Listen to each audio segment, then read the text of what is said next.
in New York City with COVID. We are accepting about 20% of the volume of COVID patients through the city. And so technically, as an ICU doctor, patients will come to the hospital, see someone like my dad.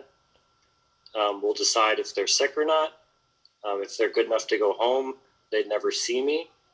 And then if they are sick, then they'll come up to the floor. And then if they're very sick, then that's when someone like myself will get involved. And so my job is to decide which patients need ventilators.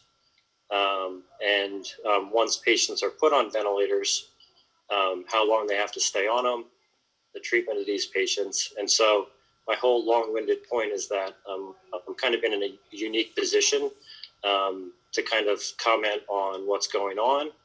But I think the first point I want to make is, why are we having this phone call, or why did I think it was important to have this phone call? I think in the medical community, especially for people on the front lines, there's kind of two thoughts right now about kind of interacting with your family and talking to your family about what's going on. The first is to get angry. And I think that I think a lot of doctors are looking around the country right now, especially doctors in New York, and thinking that people aren't taking this seriously. There's kind of a desire to scare people into kind of getting serious. But I was working last night, and I think that there's a second kind of feeling out there right now. And I think that this is what I'm feeling right now, is that doctors like myself are in a very unique position to actually empower people right now. And what I mean by empower is to learn about this disease. I know you guys have a lot of questions, and we will get to as many of these questions as we have. But the reason I want to have this call is because I don't want you guys to be scared. We're 3 months into this in the medical world, and we understand this disease. And so I'm going to go through kind of ways to protect your family, and then what to do if and when, given the size of this call, it's a when, someone gets COVID, and how we can protect our circle. You may hear a little inflection in my voice, like I'm emotional. It's not because I'm scared. It's actually the opposite. For the first time in a while, I'm actually not scared. And so I'm going to share with you why that is. So just a quick introduction as to what's going on in New York. I work at probably the premier hospital in New York City. It is a 1,200 bed hospital. We do everything from surgery to transplants, lung transplants, heart transplants. At this point, we do none of that. Almost none of that. Our hospital is almost exclusively a COVID-19 hospital. And so people enter through a secure gate in the front, where in the past, what I've been doing is seeing old people with pneumonias or seeing people with bleeds. Almost exclusively what I do all day long is see people with COVID-19. But we're learning, and we know a lot. And what I want you guys to know is that every single day we're getting better. We know more. And I am confident that the stuff I can tell you today should make you guys feel like when this comes to your community, that you don't have to be scared and that you can protect your family. Before I start, I just want to say thank you for everyone who responded to all of the mask requests. It was overwhelming. I'm receiving masks pretty much every day now. We still have a severe shortage, but it's something that is improving every single day. And I think it's just really great to know that I have all you guys behind me. Okay, so let's get into stuff that's actually helpful for you. So the first thing is just, what is COVID-19? I mean, it's now every single news story. It's political, it's economic, but what is this disease? So this is a virus It's from what we would colloquially think of as a common cold family, the coronavirus family. But what's unique is that the human body has never seen this virus before. And so this obviously started in Wuhan. The thought is that it came probably from an animal and then made its way into the human body for the first time. And so one of the common questions I get is, what does this disease look like? And so what commonly people have is they have fever and they have cough and then they have sore throat. And when they get this, the virus goes through their entire body. And what we have found is that the most likely place that this will affect is your lungs. And so people will commonly have cough. But for about 80% of people, you just don't feel good is the most common thing. You have a mild cough, maybe you have a little headache.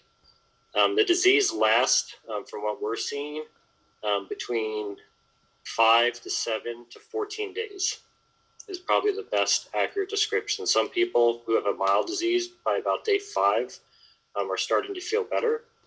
And then people who aren't feeling better usually start to get short of breath around day 3 to 5, and then start to feel better around that 7-day mark.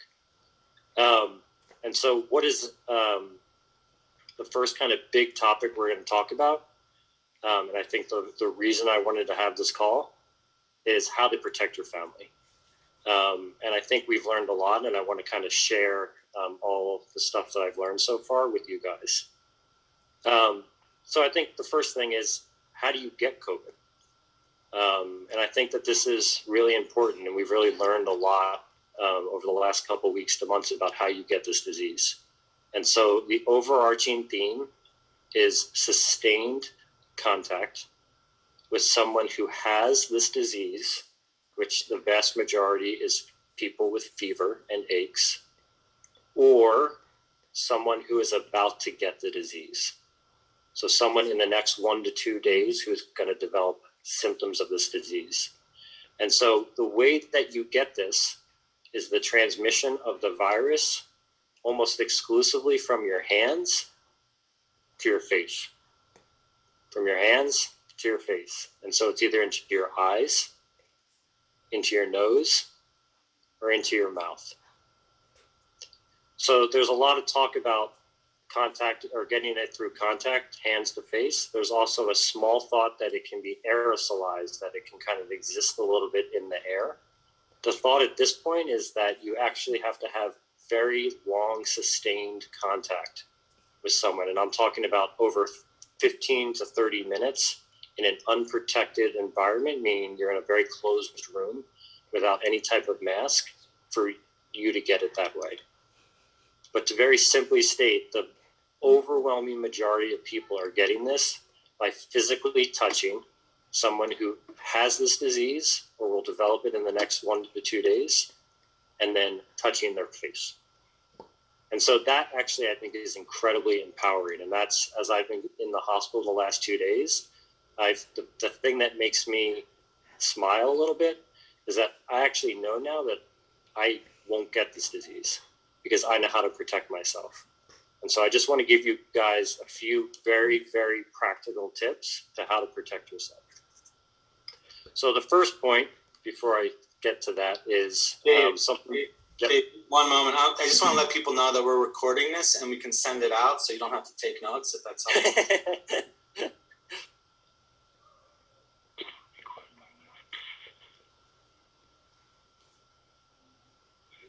Oh, shoot. I think I hung up on Dave. No. He's there. He's muted. Okay. Unmute. Okay, Dave, go for it. Sorry about that. Thanks, Alex. Okay, a simple statement of fact. COVID is in your community. I'm going to say that again. Whether you live in Texas, whether you live in Tennessee, whether you live in Florida, it is in your community right now. That is not to scare you. That is to just tell you so that you can then take the steps that I'm talking about and not be scared. So the first step, which I think is incredibly clear, is to become a hand Nazi. Know where your hands are and know that they're clean at all times. So very simply, for what this means for me in the city is that I walk around with Purell. Is someone not muted? I think. So walk around with Purell. And so when I leave my apartment, everything that I see that I'm going to touch, I make sure that I Purell first. So when I leave my apartment door and I go to the elevator, it's okay that if I touch it with my hand, but then I Purell it. When I go downstairs and I open the door, it's okay to touch the door. You can open it with your elbow, but if you touch the door, then I make sure to Purell it. So we know that if you keep your hands clean, that you're not going to get this. The second point is that this is not a disease that we're getting because someone is sick and touched something and then an entire community of 10 people get it because they touched that. It's mostly from sustained contact with people who have COVID-19. Out of abundance of caution, we also make sure that everything we touch, we're cleaning our hands. So that's the first thing, is become a hand Nazi. Everything you know about your hands, just keep them clean and you will not get this disease. The second thing is you have to start psychologically working on the connection between your hands and your face. So I'm terrible at this. I touch my face all the time, literally all the time. You don't even realize it. You move your hand, you scratch your nose. And so the virus has taken advantage of this. And the reason why everyone gets this disease is because you have sustained contact with someone. So someone at a party has this and you shake their hand, right? And then you touch your face. It's that simple. That is how you get this disease. So what does that mean? I think there's two practical things that you can do.